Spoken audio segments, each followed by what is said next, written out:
Hey, what's going on everybody? It's Games from Almost in Full Color. Today's video, I wanted to take a look at No Man's Sky running on the Ally using GeForceNow Ultimate.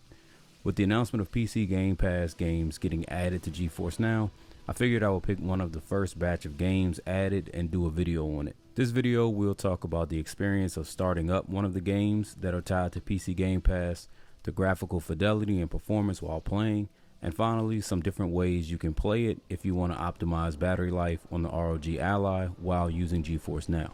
So with that being said, let's get into it. First off, if you're playing one of the titles that are available with PC Game Pass, you will need to log into your Xbox account each time you launch a game. The video said that account linking will happen later, so you can just sync the account up with GeForceNow and bypass logging in every time, but for now you will need to. With that being said, if you're playing handheld, you will need to add the keyboard to your ROG Ally control box in order to make the keyboard pop up manually when you get to the login. For whatever reason, the keyboard will not pop up no matter how many times you click the box to type your email, so you need to click the keyboard button to manually make it pop up so you can type in your email and password. Hopefully this gets fixed, or better yet, account syncing gets added, but for now it is what it is. If you play your Ally docked with mouse and keyboard attached, then of course you don't have that issue, Mr. Fancy Pants. Now, after you clear that slight inconvenience, the good thing is that like all other games on GeForceNow, these games run great, and any progress you made on Xbox or PC will carry over to GeForceNow. Also, if you play the game first on GeForceNow and then you fire the game up on your Xbox or your PC, the progress will carry over to it as well. So for people like myself who use GeForceNow for handheld gaming, it works great because I can continue my playthrough on either my Xbox or my ROG Ally seamlessly. While the login thing is a slight headache, I'm happy they made sure that the cloud save will work correctly because that's a huge feature. Graphically, the game looks amazing as you can run it on max settings and still get 120 FPS easily. I stream from GeForceNow and render the game at 4K, even though the Ally screen is only 1080p, because it helps get an even clearer picture since you have more to work with when it's downgraded to 1080p.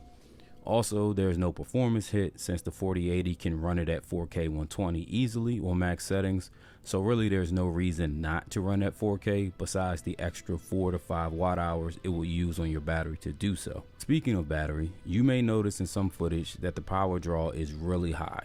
That footage was captured locally on the ROG Ally using Bandicam, and recording 4K footage while playing is really taxing on the device, so the APU ramps up really high. You can see it on the cam footage I took that you normally see a 13 to 14 watt hour total battery draw on the Ally when playing at 4K 120.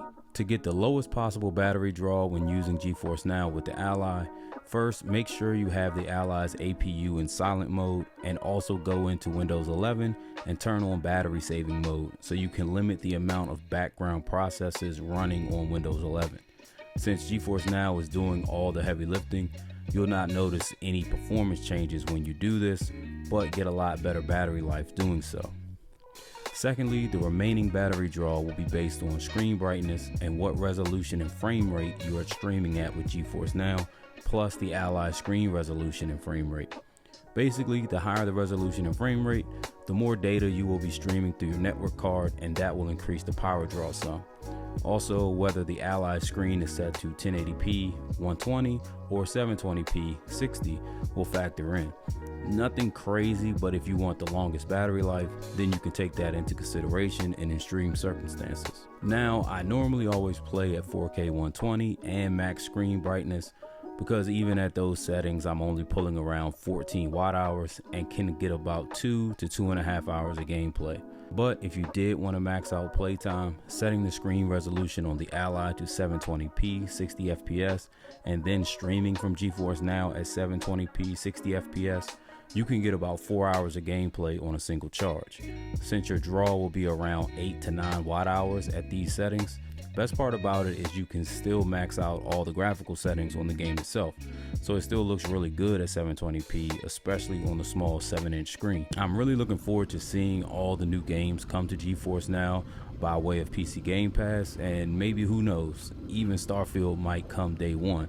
If it does, you can guarantee I'll be doing a video on that.